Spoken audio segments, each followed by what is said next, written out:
문제가 있었다면 그 문제는 어디에서 시작이 되었을까? 누구의 잘못이었을까? 어저께 우리가 결혼 예배를 드리면서 서로 사랑을 약속하고 또 그 손에 목사가 손을 얹고 축복해주고 또 성경책을 커플 성경을 주면서 평생 이 사랑이 식지 않도록 주의 종은 기도해주고 그리고 결혼 예배 축복을 했습니다.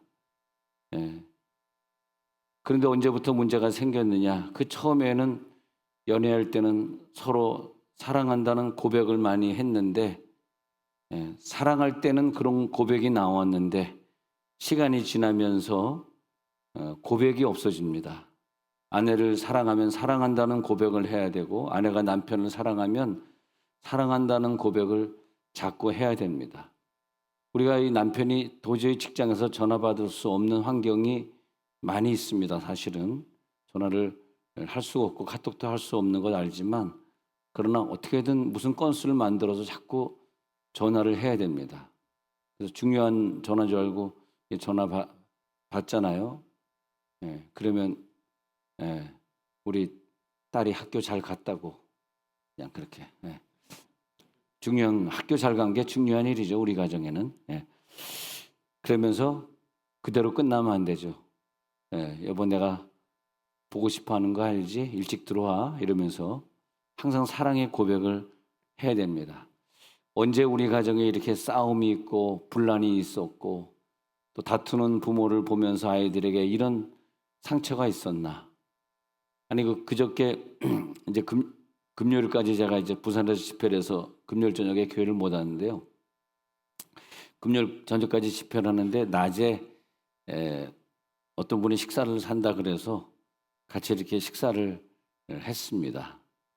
근데 다 어릴 때 지금 뭐 50대, 60대, 70대 되어 있지만 어릴 때 상처가 지금까지 있어가지고 뭐 상처가 있냐 하니까 저희는 예수 믿는 장로님 권사님 가정이라 전혀 그런 게 없었는데 하여튼 남편이 신앙생활을 잘 못하면은 그렇게 싸우더라고요. 남편이 신앙생활을 잘만 해주면 좀 안 싸울 텐데 자기 아버지가 그렇게 교회를 안 갔답니다. 그래가지고 엄마가 그렇게 바가지를 긁는데 지금 80이 넘어서도 싸우는데 이제 지금은 이제 아버지가 기력이 없어지니까 듣고만 있다 이거죠. 바가지를 듣고만 있는 상황이 됐는데 자기네들이 어릴 때 그런 상처를 많이 받았다. 또 어떤 가정은 아버지가 또 그냥 그렇게 도박을 해가지고 돈을 다 탕진하고 그러니까 또 그렇게 싸우고 또 어떤 가정은 또 계속 그 아버지가 노래를 바람 그것도 그거 가지고 또 그냥 계속 들었다 나갔다 하면서 또 싸우고 그러니까 정말 그 너무너무 힘든 인생을 자녀들이 살았더라고요. 그 상처, 그 아픔, 결국 그것이 그 부모님들이 결혼 초에 했던 사랑을 계속하면서 사랑의 고백을 이어가야 되는데 첫 번째는요. 우리들의 그 언어의 고백이에요. 내 입에서 자꾸 훈련이 안 되셨죠. 또 무뚝뚝한 성격이라든지 또 외향적 성격이 아닌 사람들 가정이 굉장히 좀 어려워집니다. 이 부부간에 사랑을 하면 좀 적용되는 사람이 있어 죄송하지만 부부간에 사랑을 하면 병이 안 생깁니다. 사랑을 안 하게 되면 병이 생기기 시작해요. 그래서 나는 누군가에게 사랑을 받고 있지 내 남편은 나를 사랑하니까 좀 교회 오기 싫어도 나를 사랑하니까 열심히 교회 와주지 이런 신앙생활을 보면서 나를 소중하게 생각하면 나랑 교회 같이 안 오겠어요? 그렇게 나랑 교회 같이 오는 남편을 보면서 거기에 사랑의 고백이 있지 않습니까? 그런 그 사랑의 고백이 언어 속에 내가 당신을 사랑하니까 신앙생활 해줄게 뭐 이런 게 있잖아요. 그 다음에는 이제 표정입니다. 표정의 고백인데 우리가 자녀를 바라볼 때나 뭐 남편 아내를 바라볼 때나 이 표정으로 말을 하는 거거든요. 표정이 막 시무룩하고 막 표정에 막 그냥 어둡고 말이죠. 미워하는 표정. 그러면은 사랑이 전달이 안 되는 거죠. 그 다음에 행위의 언어입니다. 그래서 계속 내 행위로서, 내 행동으로서, 내가 움직임으로써 우리 자녀들을 사랑해주고 이웃을 사랑해주고. 베드로의 믿음을 예수님이 모르는 게 아니에요. 베드로가 얼마나 열심이고 최고의 신앙을 가졌는지 잘 압니다. 알면서도 베드로에게 네가 나를 사랑하느냐, 사랑하면 너 고백을 한번 해봐라. 그러니까 베드로가 주는 그리스도시요 살아계신 하나님의 아들이십니다. 그걸 다시 또 고백을 하니까 야, 네가 이 고백한 건 네가 한 게 아니야. 하나님이 알게 하신 거야. 우리가 신앙생활하면서도 계속 우리들이 찬양을 많이 부르는 사람을 보면은 시집을 잘 갔더라고요. 예를 들어서 주일 저녁에 찬양 인도하시는 분 보면은 시집을 잘 갔어요. 우리는 잘 갔다는데 본인은 모르겠습니다. 본인은 잘 갔다고 생각하는지 모르겠는데, 근데 근데 어쩌면 이렇게 시집을 잘 갈까 하니까 어릴 때부터 주님을 찬양하고 뭐 합창하고 지휘하고 반주하고 첼로를 연주하고 이렇게 하여튼 우리가 이 주님을 고백하는 걸 이렇게 찬양으로 고백한다, 기도로 고백한다, 뭐 악기로 고백한다. 그랬을 때 그걸 주님이 그렇게 기뻐하세요. 아, 너가 날 이렇게 사랑한다고 고백하는구나. 할렐루야. 그래서 네가 나를 사랑하느냐? 야, 베드로야, 나는 너의 좀 고백을 듣고 싶어. 남편은 아내의 좀 고백을 듣고 싶고, 또 잘못했으면 잘못했다고 금방 이렇게 좀 용서를 비는 그런 고백을 좀 듣고 싶은 거죠. 생활 속에서. 또 그래서 우리들이 신앙 고백을 하잖아요. 신앙 고백, 신앙의 고백을. 그러니까 침례교회에 가면은 사도신경을 외우지 않는데 장로교회는 예배 때마다 어느 교회는 뭐 수요일 저녁에도 외우고 새벽 예배 때도 뭐 예배 시작하면서 전능하사 천지를 만드신 그렇게 고백을 장로교회에서 많이 하잖아요. 그 장로에서 많이 하니까 어느 나라 가더라도 침례교회보다는 장로교회인들이 많더라고요. 왜냐하면 그 사도신경을 하도 외워가지고 그래가지고 이 강아지를 보면 똑똑한 강아지는 고백을 잘해요. 여러분 강아지가 꼬리를 짤랑짤랑 흔드는 게 그게 사랑한다는 고백이 아니에요. 좋아한다. 나 고구마 껍질을 던질라 그러면 꼬리부터 흔들기 시작하는데 거기에 속으면 안 되고 짤랑짤랑은 사랑한다는 고백이 아니라 그냥 즐기는 거죠. 자기가 먹는 걸 즐기는 거죠. 근데 리트리버를 여러분 키워보면은 덩치가 이렇게 큰데도 꼬리만 짤랑짤랑 하는 것이 아니라 고구마 껍데기를 갑자기 집중을 하시네. 개 얘기를 하시니까. 개를 다 키우시니까. 그래서 여러분 우리들이 우상 숭배를 안 하려고 그러면은 개 고양이를 키우지 말아야 돼. 개 고양이를 키우면 누구야? 이문이? 개 고양이를 키우면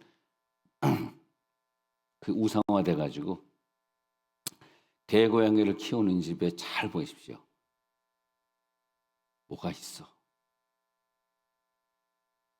축복이 있어. 걔는 그냥 잘못 얘기했다가 또 그냥 또 갑자기 또 문자 날라 들어오겠다. 그래서 나는 우리 강아지를 우리 딸이 데려와서 자기는 똥 오줌 안 치우면서 우리가 치우면서 키웠는데 그렇게 속삭여가지고 그냥 나중에 이제 장로 안수를 해버리니까 미끼 장로가 되니까 좀 잠잠해지더라고요. 그다음에 이제 나이가 들어서 치매 걸려서 뱅뱅뱅 자기 자리를 돌고 온몸이 아파오는데 이 백내장 고치는데 얼마입니까? 그러니까 550만 원.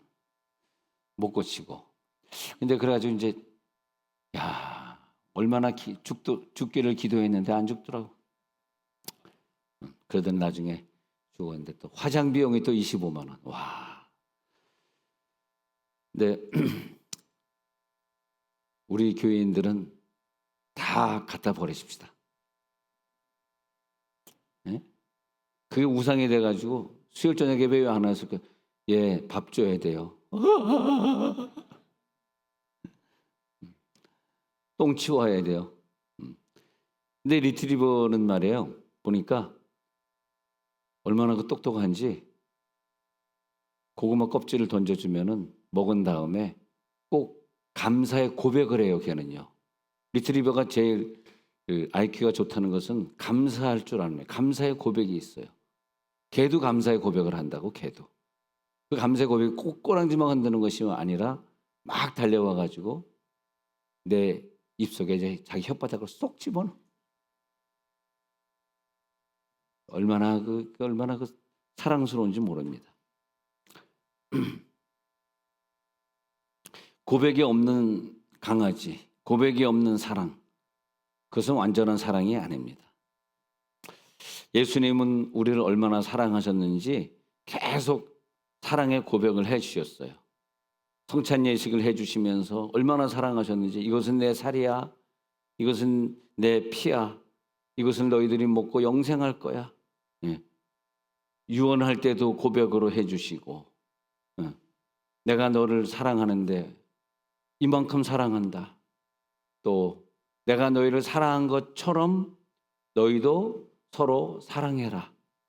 내가 너희에게 고백한 것처럼 너희도 서로 고백해줘라. 요한복음 13장 34절 35절에 가서 보니까 새 계명을 너희에게 주노니, 내가 너희에게 주는 계명은 요한복음 13장 34절 35절에 그 계명은 뭐냐 하면 싸우지 말고 서로 사랑해라. 다투지 마라. 미워하지 마라. 내가 너희를 어떻게 사랑해? 목숨을 바쳐 십자가에 못 박혀 죽으신 그 사랑으로, 좀 안 되겠지만 그렇게 해달라. 너희도 십자가 사랑으로 사랑해줘라. 35절에 또 가볼게요. 너희가 서로 사랑하면 이로써 모든 사람이 너희가 내 제자인 줄 알리라. 잠언에 그렇잖아요. 우리들이 사랑하지 아니하고 미워하면 그 미움은 우리들의 뼈를 마르게 하느니라. 뼈가 나빠져요. 뼈가 약해지고 뼈의 전이가 되고, 뼈의 전이가 되면 끝이잖아요. 그러니까 하나님 이제는 사랑하게 하옵소서. 결혼할 때 사랑하겠다고 목사님 앞에서 예배드리면서 선서한 사람들인데, 서약했는데, 하나님 사랑하게 하옵소서. 오늘 사랑이 다시 일어날지어다. 주님 어디로 가시고 계십니까? 어디 가십니까? 나의 가는 곳에 네가 지금은 따라올 수 없으나 후에는 따라오리라. 후에는 따라오리라. 아니, 왜 따라올 수 없다는 것입니까? 요한복음 13장 36절에 또 내려가서 보니까 요한복음 13장 36절에서 지금은 따라갈 수 없다고 말하지 마세요.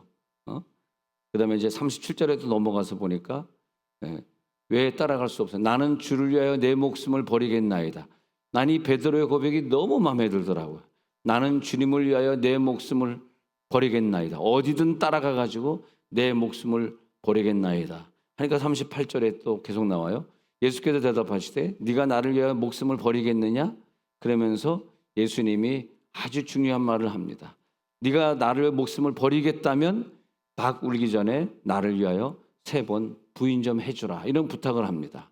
부인하리라. 응? 부인하리라가 부인하면 죽어 그 뜻입니까? 부인하라는 뜻입니까? 너는 열심히 충성해서 교회 모든 예배 다 참석하는 장로가 되어라. 이거는 너 장로가 되면 죽어 그 말입니까? 장로가 되라는 말입니까? 부인하리라가 부인하라는 거예요? 부인하지 말라는 거예요?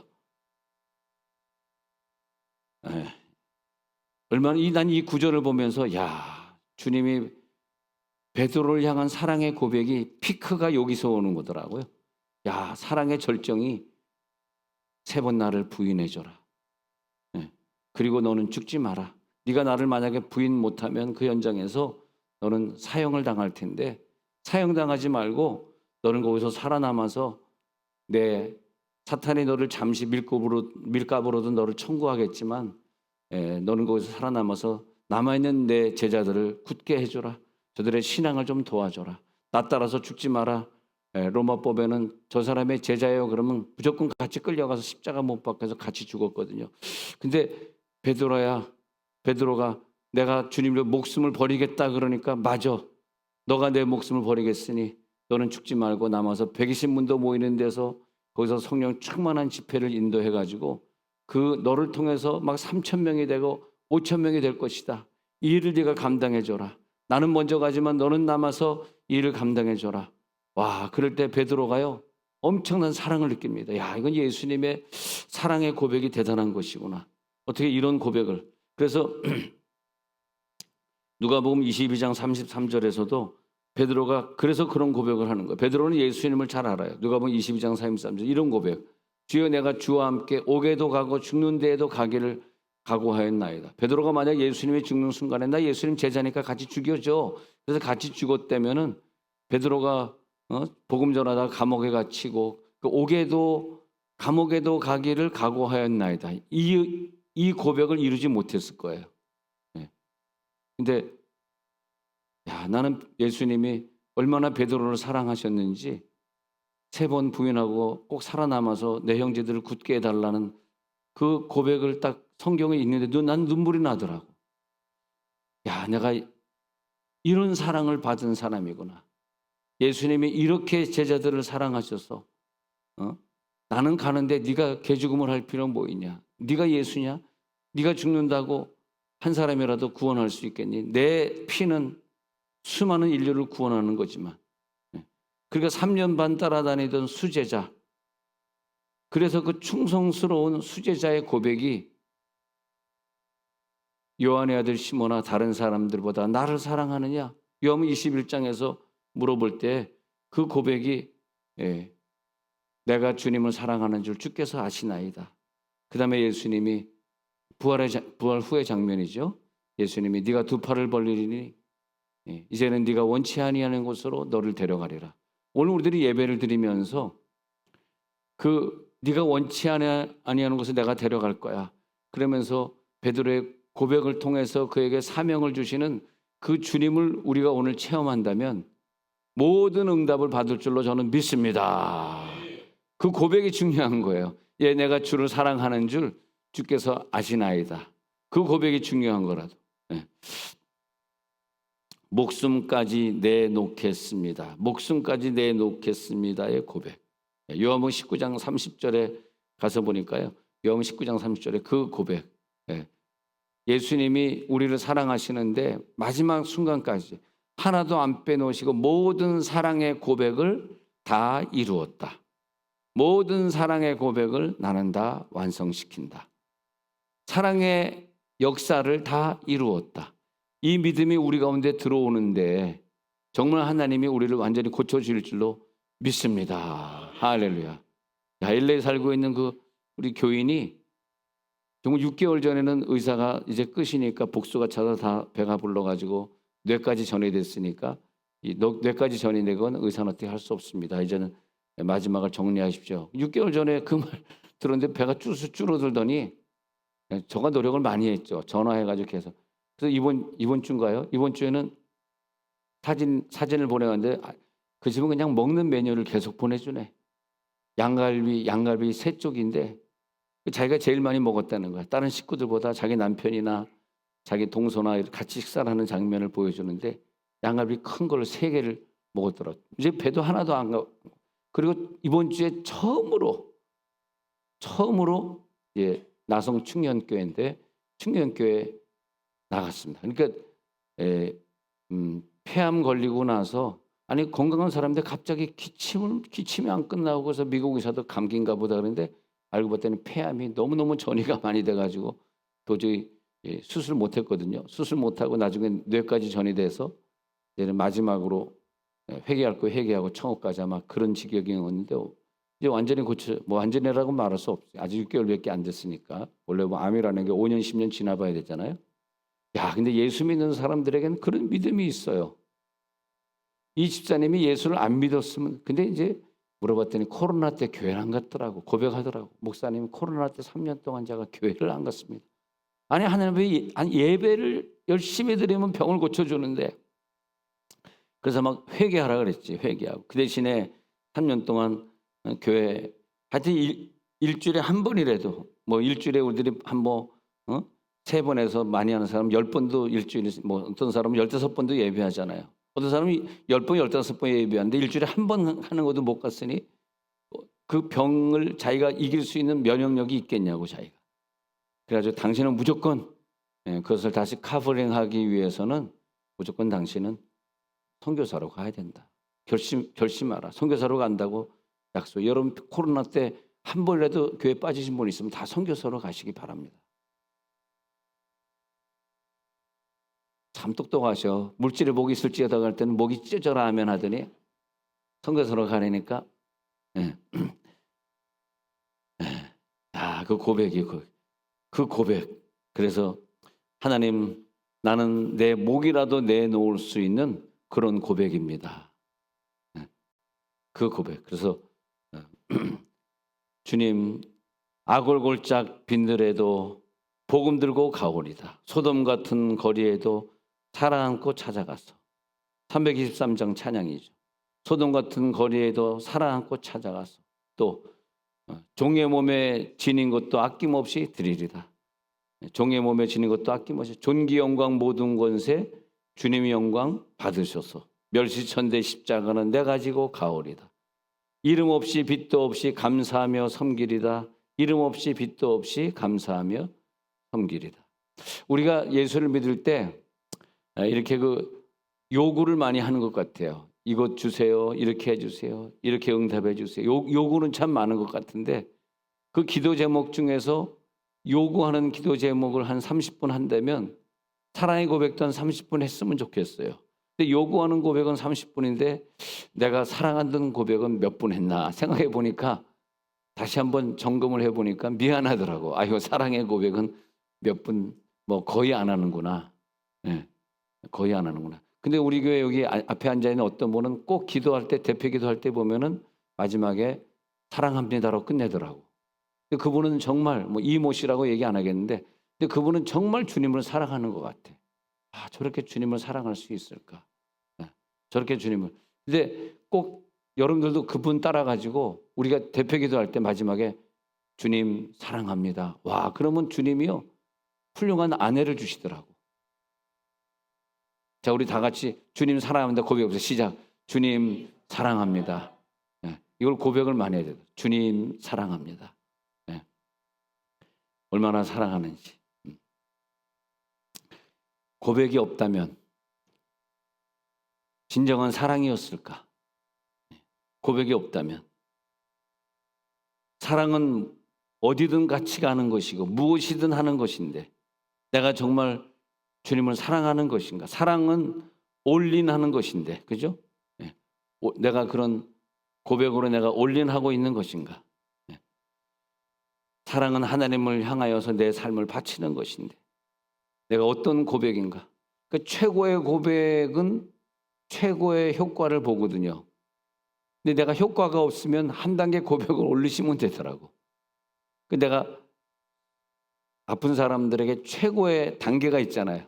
아파서 병이 안 낫는 사람에겐 최고의 고백이 뭐냐면, 여러분들은 건강하니까 그럴 일은 없겠습니다만 혹시 여러분 건강의 마지막 장면이라면은 선교사 고백하셔야 돼요.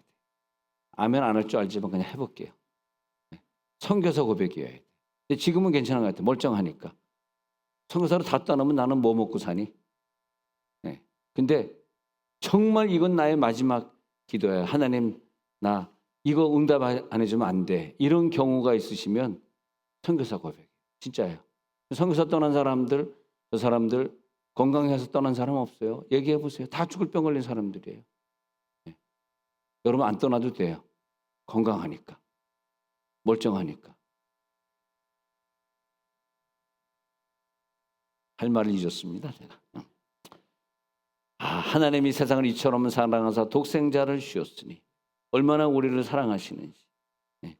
나를 위해 물과 피를 다 쏟으신 그 사랑을 내가 딱 경험하니까 뭐가 되냐니까 목숨이 아깝지 않고 내 인생이 아깝지 않고 나를 위해 예수님 목숨을 다 줬는데 이까지 목숨이 뭐가 아까워.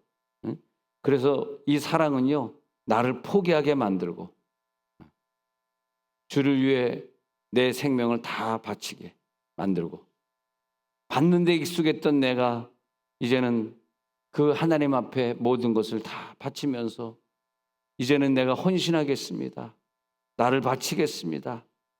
그래서 마지막에 그 고백까지 나를 끌어내시는 아픔이 있더라고요. 내 인생이 왜 이렇게 아픈가 힘든가. 그 주를 위해 완전한 예배 속에 완전한 헌신 속에 완전한 하나님의 사랑 속에 내가 파묻히겠습니다. 그 고백까지. 그 요한복음 13장 37절에 내 목숨도 버리겠나이다까지. 아까 읽었던 요한복음 마태복음 16장 16절을 하나님은 살아계신 하나님의 아들이시니이다 고백이고, 요한복음 13장 37절은 주를 위하여 내 목숨도 버리겠나이다. 목숨까지 버리겠나이다가 뭡니까? 이 고백이면은 사실은 질병이 떠나요. 빨리 그런 고백을 하셔서 내 병에서 건강하시고 남은 인생 복되게 사셔야 돼요. 이 고백, 내 고백의 수준을 높이라는 거야. 고백의 수준을. 아무나 할 수 있는 고백이면은 능력이 나타나질 않아요. 바울 사도 보십시오. 얼마나 많은 아픔이 있었습니까?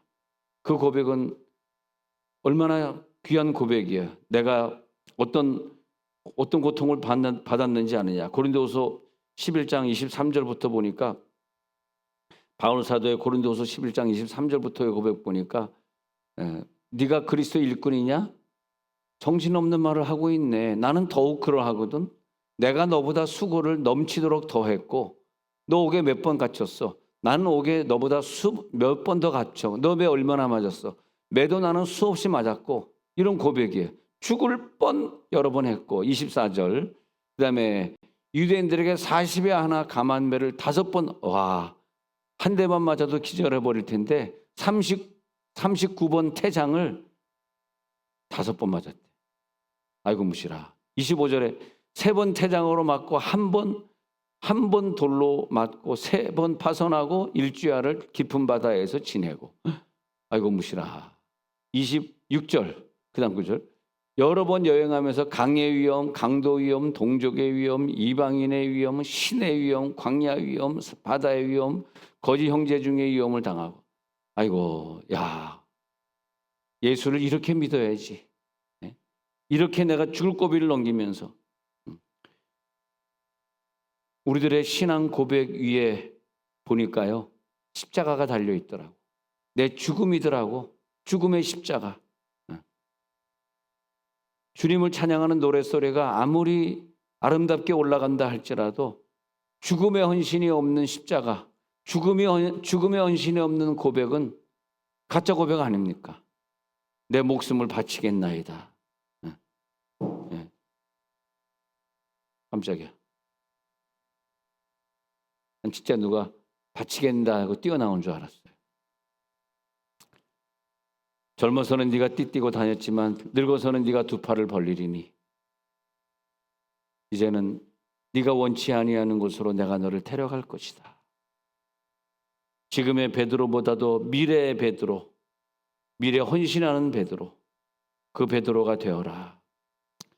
갈라디아 6장 17절에 끝으로 한 절 더 봅니다. 갈라디아 6장 17절에 가서 보니까 이후로는 누구든지 나를 괴롭게 하지 말라. 내가 내 몸에 예수의 흔적을 가졌노라. 누구든지 나를 괴롭게 하지 말라. 나는 여기까지 갔어. 여기까지 못 간 사람은 바울을 괴롭게 할 자격이 없어. 말할 자격이 없다. 너 뭘 말할래? 네가 여기까지 갔어? 그가 나를 단련하신 후에는 내가 정금같이 나오리라. 나를 더 단련해 주세요. 끝으로 주님을 진정으로 사랑하시면 거기에 상응한 고백이 오늘 아침 올라가야 됩니다.